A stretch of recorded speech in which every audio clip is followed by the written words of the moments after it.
Hi friends, welcome to RS allrounder. இன்றைக்கி நம்மளோட YouTube சேனலில் வெண்டைக்காய் புளிக்குழம்பு தாங்க செய்ய போகிறோம். இது ரொம்ப சிம்பிளான ரெசிபிங்க. ரொம்பவே குயிக்காக செஞ்சு முடிச்சிடலாம். மேக்ஸிமம் ஒரு 20 மினிட்ஸ்லேயே செஞ்சு முடிச்சிடலாங்க. டேஸ்ட் வைஸ் ரொம்ப சூப்பராக இருக்கும். இந்த ரெசிபிக்கு நம்ம மசாலா எதுவுமே அரைச்சி ஊற்ற தேவையில்லைங்க. ரொம்பவே சிம்பிளான முறையில் தான் செய்ய போகிறோம். நீங்கள் ஒரு முறை செஞ்சு பார்த்தீங்கன்னா திரும்ப செய்வீங்க. டேஸ்ட் அந்தளவுக்கு அட்டகாசமாக இருக்கும். இப்போ வாங்க இந்த ரெசிபியை எப்படி செய்யலாம்னு சொல்லி வீடியோக்குள்ளே போய் பார்க்கலாம். இந்த ரெசிபி பண்ணுறதுக்கு பேனில் 2 டீஸ்பூன் ஆயில் ஆட் பண்ணிக்கிறேன். எண்ணெய் நல்லா சூடாகட்டும். எண்ணெய் நல்லா சூடாகிடுச்சு. இது கூடவே 1 டீஸ்பூன் கடுகு ஆட் பண்ணிக்கலாம். கடுகு நல்லா பொரியுது. இது கூடவே 1 கொத்து கருவேப்பிலை ஆட் பண்ணிக்கலாம். இப்போ இது கூடவே கட் பண்ணி வச்சுருக்கிற வெங்காயத்தை ஆட் பண்ணிக்கலாம். நான் இன்னைக்கு 1 கைப்பிடி அளவு சின்ன வெங்காயம் எடுத்துக்கிட்டேன். இந்த ரெசிபிக்கு சின்ன வெங்காயம் ஆட் பண்ணும்போது டேஸ்ட் ரொம்பவே சூப்பராக இருக்கும். சப்போஸ் உங்கள்கிட்ட சின்ன வெங்காயம் இல்லைன்னா நீங்கள் பெரிய வெங்காயம் கூட ஆட் பண்ணிக்கோங்க. இப்போ வெங்காயம் வதங்கிறதுக்காக கொஞ்சமாக உப்பு ஆட் பண்ணிக்கலாம். வெங்காயத்தை நல்லா பொன்னிறமாக வதக்கி எடுத்துக்கலாம். பாருங்கள், வெங்காயம் இந்த அளவுக்கு நல்லா வதங்கிடுச்சு. இப்போ இது கூடவே கட் பண்ணி வச்சுருக்கிற 3 மீடியம் சைஸ் தக்காளி ஆட் பண்ணிக்கிறேன். நான் இது கூடவே 1 டீஸ்பூன் இஞ்சி பூண்டு பேஸ்ட் ஆட் பண்ணிக்கிட்டேன். நீங்கள் எத்தனை பேருக்கு சமைக்கிறீங்களோ அதுக்கு தகுந்த மாதிரி தக்காளி வெங்காயத்தோட அளவை கூடவோ குறைச்சோ ஆட் பண்ணிக்கோங்க. இப்போ தக்காளி வெங்காயம் நல்லா பேஸ்ட் மாதிரி வதங்கட்டும். இப்போ இது கூடவே கொஞ்சமாக நம்ம மஞ்சத்தூள் ஆட் பண்ணிக்கலாம். நாம் இதுக்கு மசாலா எதுவுமே அரைச்சி ஊற்ற போகிறதில்ல. ஸோ தக்காளி வெங்காயத்தை நல்லா முடிஞ்ச வரைக்கும் பேஸ்ட் மாதிரி வதக்கி எடுத்துக்கோங்க. லைட்டாக தண்ணி ஆட் பண்ணி நம்ம தக்காளி வெங்காயத்தை நல்லா வதக்கி எடுத்துக்கலாம். கொஞ்சமாக தண்ணி ஆட் பண்ணியாச்சு.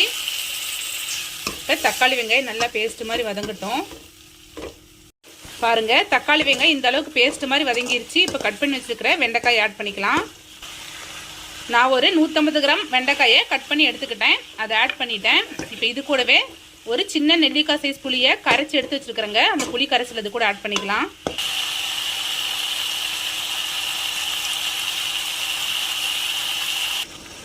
புளி கரைச்சலை ஃபுல்லாக ஆட் பண்ணியாச்சு. இப்போ இது கூடவே தேவையான அளவு தண்ணி ஆட் பண்ணிக்கலாம்.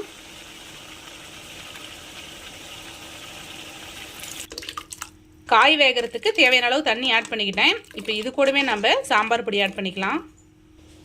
நான் 1.5 டீஸ்பூன் சாம்பார் பொடி ஆட் பண்ணிக்கிறேன். நீங்கள் உங்களோட காரத்துக்கு ஏற்ப ஆட் பண்ணிக்கோங்க. இது கூடவே 1 டீஸ்பூன் மல்லித்தூள் ஆட் பண்ணிக்கிறேன். தேவையான அளவு உப்பு ஆட் பண்ணிக்கலாம். இது கூடவே கொஞ்சமாக பெருங்காயத்தூள் ஆட் பண்ணிக்கிறேன்.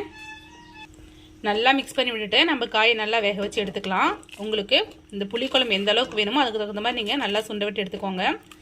காய் நல்லா ஃபஸ்ட்டு வேகட்டும். பாருங்க, நம்மளோட வெண்டைக்காய் சூப்பராக வெந்துருச்சு. இதுக்கு நம்ம வேற எந்த மசாலாவுமே அரைச்சி ஆட் பண்ணிக்க தேவையில்லைங்க. நம்ம ஆல்ரெடி ஆட் பண்ணிக்கிற மசாலா மட்டும்தான். டேஸ்ட் வைஸ் ரொம்ப சூப்பராக இருக்கும். நீங்கள் இந்த ஸ்டேஜ்லேயே உப்பு காரம் எல்லாம் செக் பண்ணிவிட்டு அடுப்பு ஆஃப் பண்ணுற மாதிரி இருந்தாலும் ஆஃப் பண்ணிக்கலாங்க. இல்லைன்னா இன்னும் கொஞ்சம் சுண்ட விட்டு எடுத்துக்கிற மாதிரி இருந்தாலும் எடுத்துக்கலாம். நானே குழம்பு இன்னும் கொஞ்சம் சுண்ட விட்டு எடுத்துக்கிறேங்க. இது ரொம்ப சிம்பிளான ரெசிபி. டேஸ்ட் வைஸ் ரொம்ப சூப்பராக இருக்குங்க. ரொம்பவே குயிக்காக செஞ்சு முடிச்சிடலாம். இப்போ குழம்பு இன்னும் கொஞ்சம் வெந்து சுண்டி வரட்டும். பாருங்க, குழம்பு நல்லா சுண்டி வந்துருச்சு. இப்போ லாஸ்ட்டாக கொஞ்சமாக நான் மல்லி இலை தூவிக்கிறேன். மல்லி இலை தூவிட்டு அடுப்பு ஆஃப் பண்ணிக்கிறேன். நீங்களும் வெண்டைக்காய் புளி குழம்பு இதே மாதிரியே ட்ரை பண்ணி பாருங்கள். டேஸ்ட் ரொம்ப சூப்பராக இருக்கும். ஒரு முறை செஞ்சீங்கன்னா திரும்ப செய்வீங்க. டேஸ்ட் அந்த அளவுக்கு சூப்பராக இருக்கும். ஸோ ட்ரை பண்ணி பார்த்துட்டு எப்படி இருக்குன்னு சொல்லிட்டு மறக்காமல் கமெண்ட்டில் சொல்லுங்கள். இது மாதிரி simple recipes and lunch box recipes videos நம்மளோட சேனலில் ரெகுலராக அப்லோட் பண்ணுவோம். இது மாதிரி வீடியோஸ் வேணும்னா நம்மளோட ஆர்எஸ் ஆல்ரவுண்டர் சேனல் மறக்காமல் சப்ஸ்கிரைப் பண்ணிக்கோங்க. இந்த வீடியோ உங்களுக்கு பிடிச்சிருந்தா லைக் பண்ணுங்கள், கமெண்ட் பண்ணுங்கள், மறக்காமல் உங்களோட ஃப்ரெண்ட்ஸ்க்கு ஷேர் பண்ணிக்கோங்க. Thank you friends. தேங்க்ஸ் ஃபார் வாட்சிங்.